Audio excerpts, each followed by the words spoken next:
The European Commission developed and promoted a concept called responsible research and innovation, combining aspects of responsibility on the one hand and research and innovation on the other. What differences do you perceive between responsible research and responsible innovation?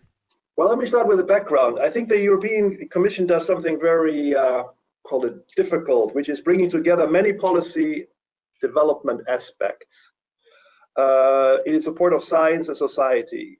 And the focus is combining things like public engagement, open access, gender, ethics, science, and of course, innovation.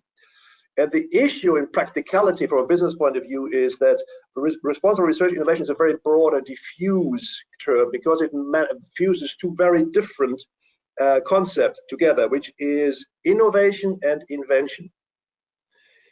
In business, there's a very clear distinction between the two things, innovation and invention. In a nutshell, invention turns money into knowledge. You pay R&D to get options.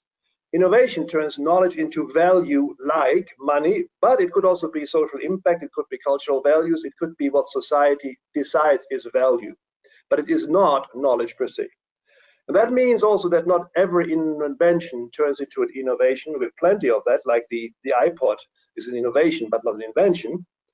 And not all inventions turn into innovations.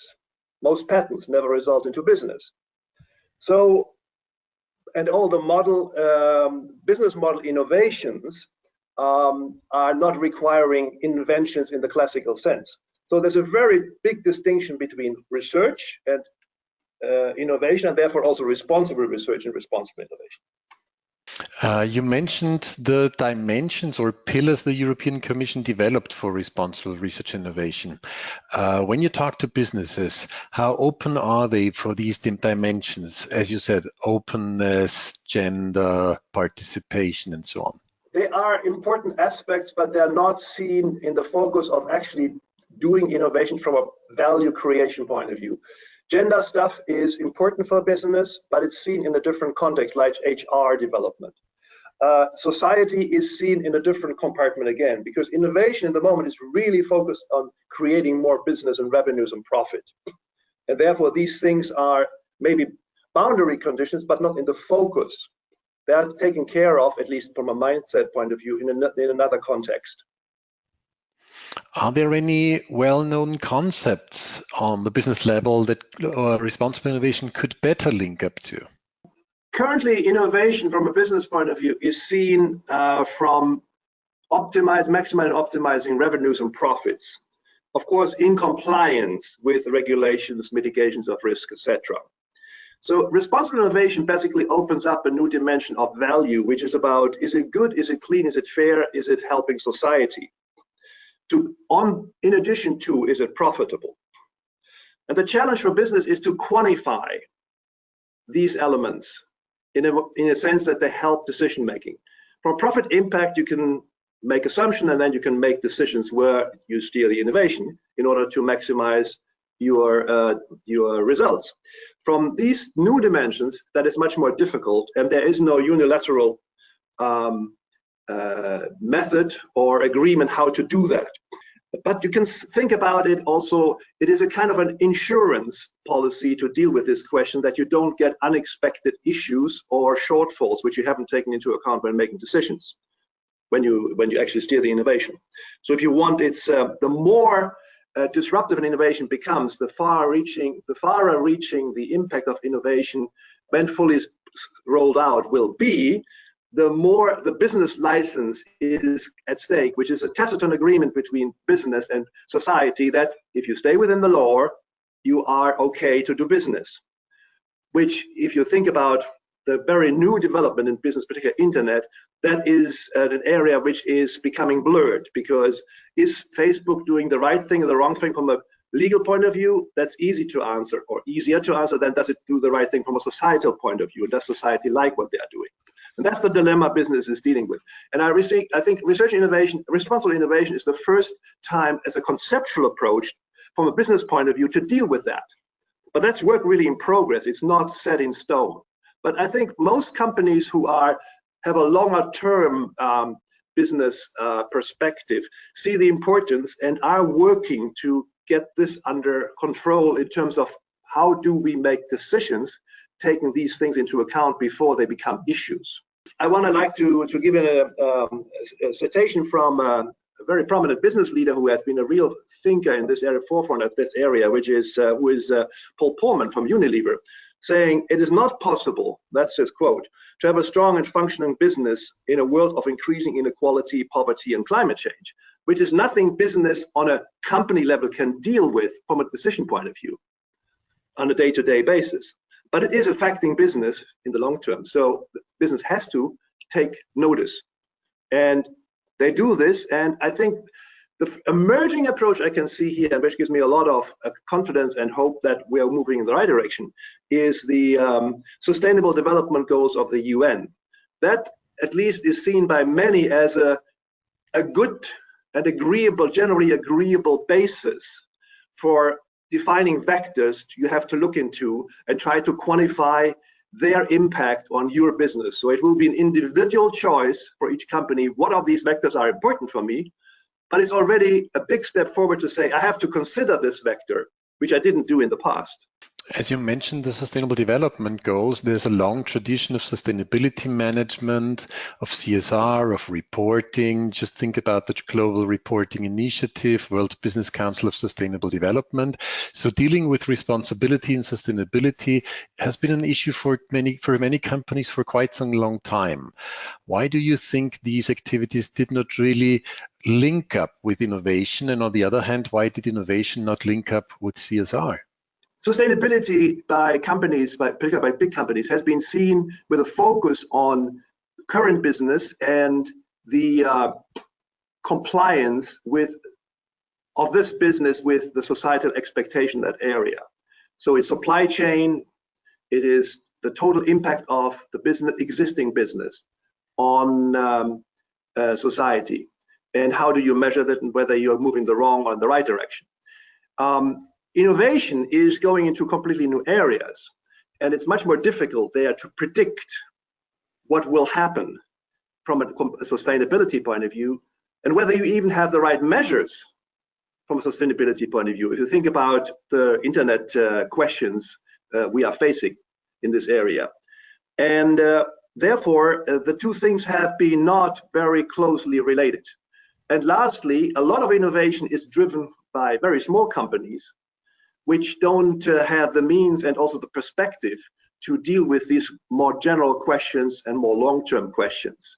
Did you come across any kind of front runners that already managed to link sustainability and responsibility issues with innovation? Business to consumer companies who are basically dealing with the end consumer are more sensitive in that area and responding more agile and faster to emerging questions than companies who do business to business. Do you think that responsible innovation also offers some opportunities? Following the conceptual approach of responsible innovation, as you innovate your business, particularly in a more disruptive way, gives you a kind of additional insight and therefore a kind of insurance against meeting unexpected issues later down the road. Particularly when you scale up in a big way and call it more successful than you anticipated. Do you think there is a business case for responsible innovation? In maximizing the chances of reap the benefits longer and at a bigger scale, in particular for very dramatic changes driven by an innovation. Think about all the issues we have around Uber, Airbnb, Facebook. I mean, they have become real issues for these companies because of their success. So, and the longevity of that success is actually in question. I mean, people talk about breakup of Facebook. And therefore, that is one element which is from a pure self-defense of a company point of view, important to consider.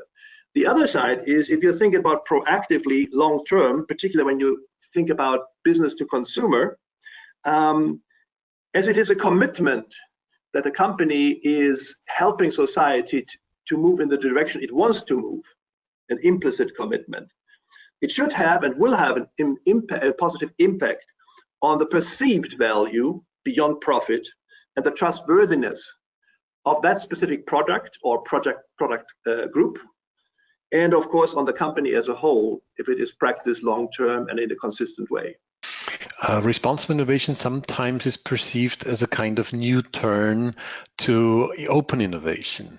So open innovation was the basic idea to involve business partners, to involve users, to involve even citizens into innovation processes. Is responsible innovation just open innovation plus? Not at all, because they're actually addressing very different aspects of innovation, of the innovation process and results. Open innovation is really about processes and tools used. Whom do you talk with? What do you use? How do you approach a problem? And the related paradigms, like how do I deal with patents and can I open up, which is the big paradigm issue. I have to open up to do open innovation, which is difficult sometimes. Responsible innovation focuses on the impact of innovation. And the impact not only to shareholders getting money and the innovators, and the customers who are getting a benefit, but also to other stakeholders.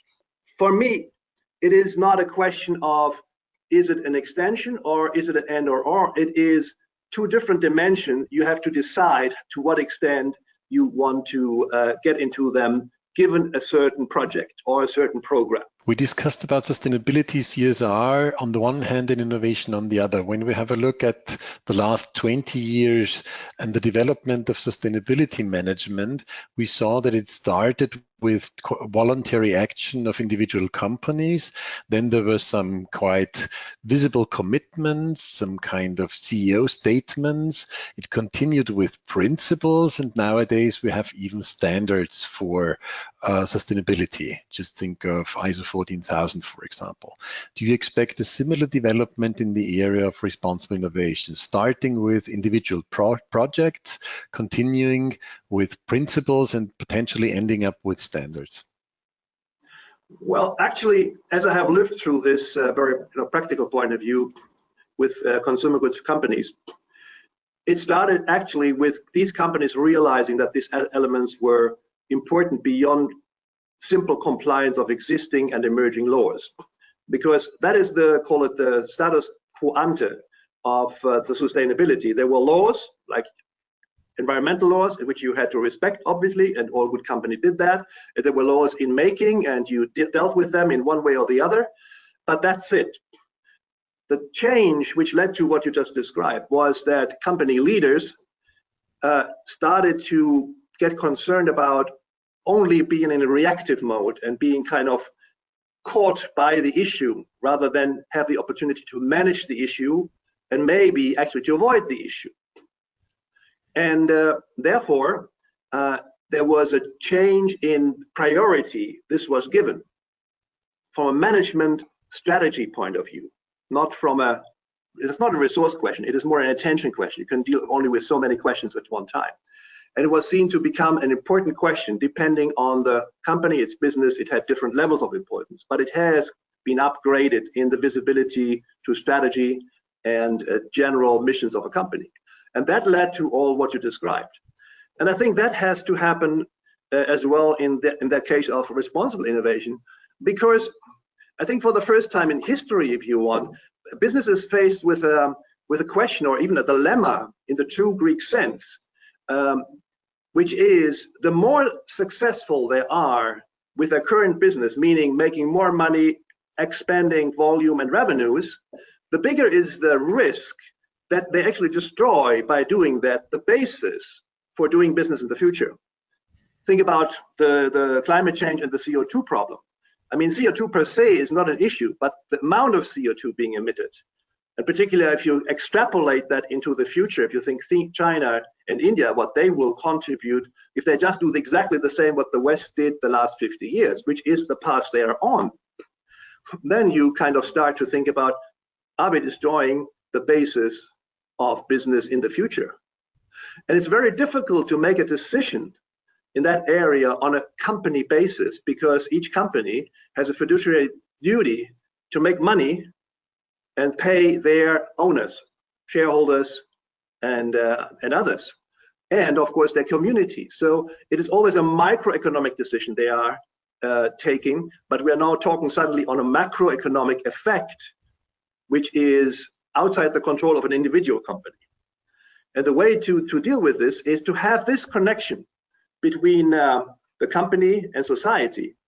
And the way in the task force we have developed to think about it is we see it as a kind of a 4-gear model. So the 4 gears which have to grip into each other and be in sync with each other are the companies or the industry delivering the innovation.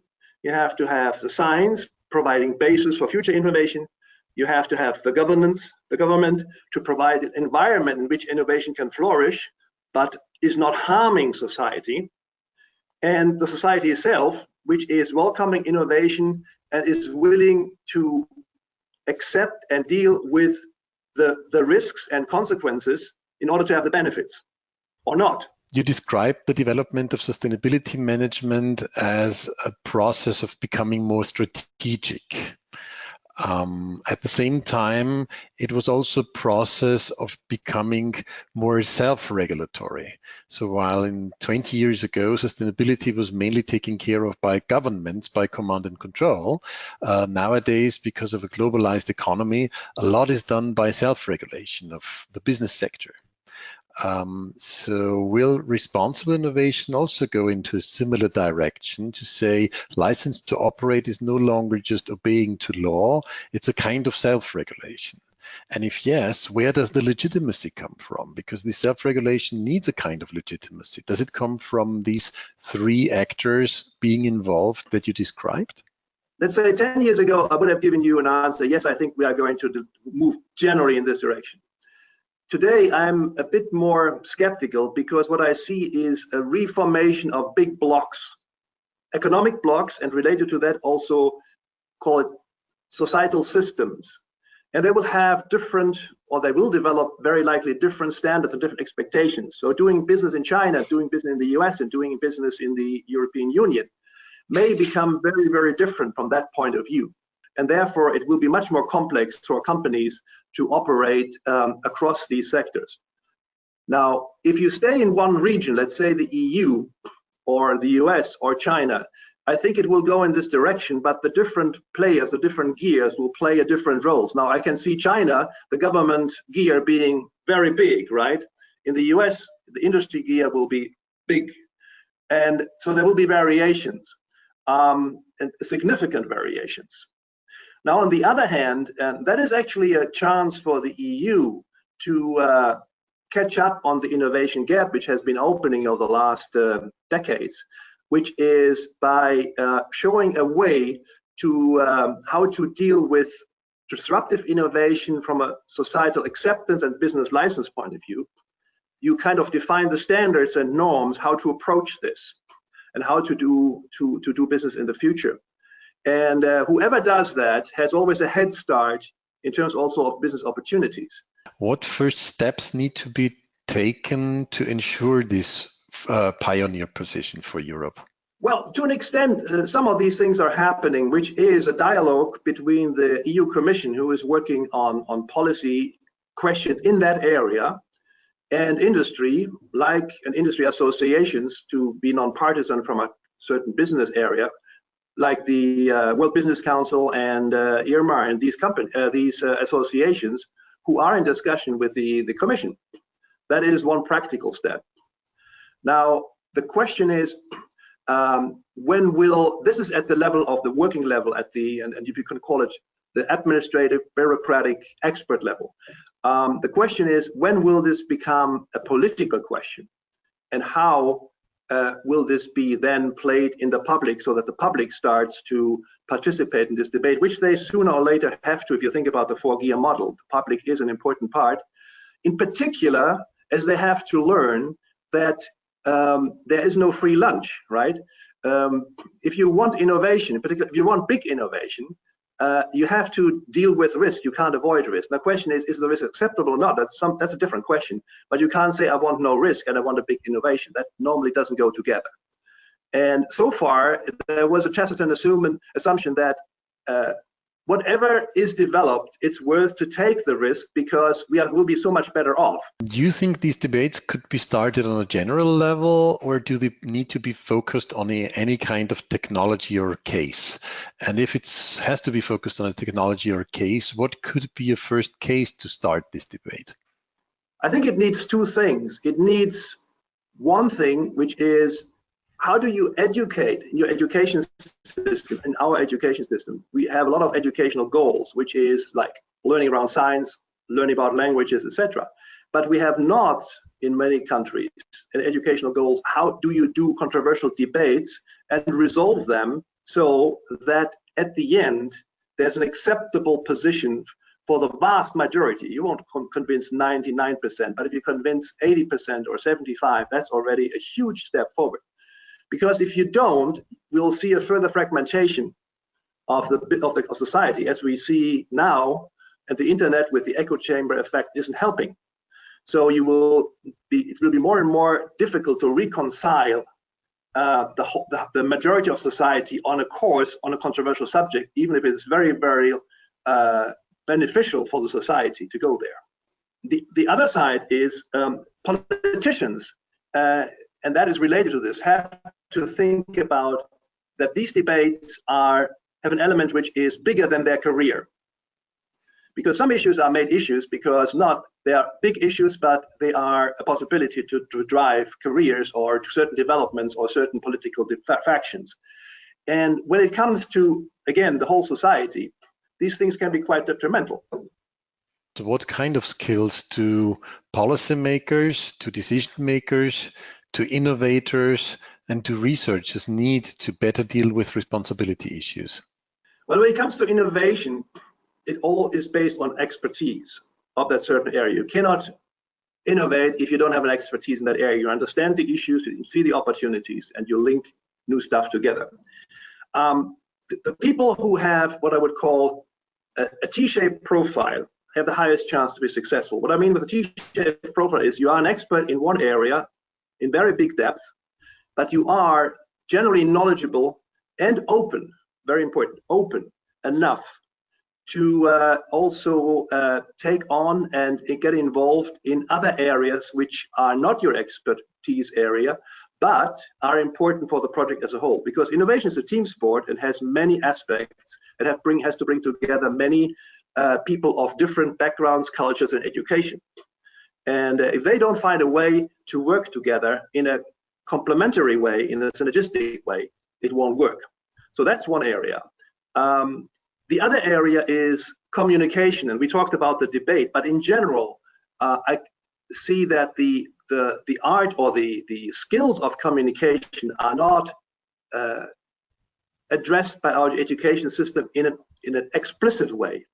How can these skills be provided and trained? There's the education system, we talked about this, but particularly universities in the last step can do a lot, and there's a lot of things happening to bring people together, like programs where they do exchange with different universities, where they do studies across different countries, where they are teaching courses at the edge, at the seam between sciences like biophysics, biochemistry, political economy.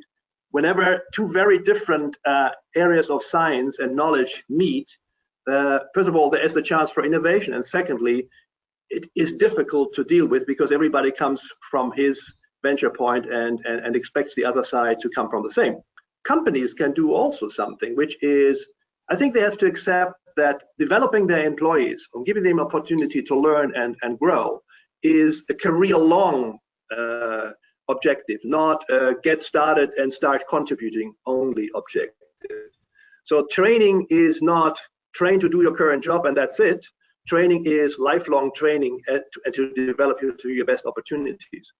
And related to this is the employees, the people who actually work, have to see this as their charter, because they have to expect that they cannot spend their whole life, their whole professional life in one area, in one company, in one focus area of the business and even expertise. So they have to become used to seek opportunities and become comfortable with that kind of level of change and development for their whole life, rather than from the early years and then you go into the routine mode. At the end of our interview, let's have a brief outlook. What future of responsible innovation do you expect? You have to see responsible innovation as the conceptual approach out of the dilemma of that business and society may destroy the basis for their own future by doing what they're currently doing with all good intentions. I'm not talking about illegal stuff, I'm talking about good intentions, just doing good stuff which you have been used to do. And therefore, it takes the four stakeholder groups of innovation to see themselves as stakeholders for the innovation as a whole, rather than the one does innovation and the other critiques innovation. So they have to work together in this kind of four-gear model in sync to produce the results society wants and needs. Thank you very much for taking the time. It was a pleasure.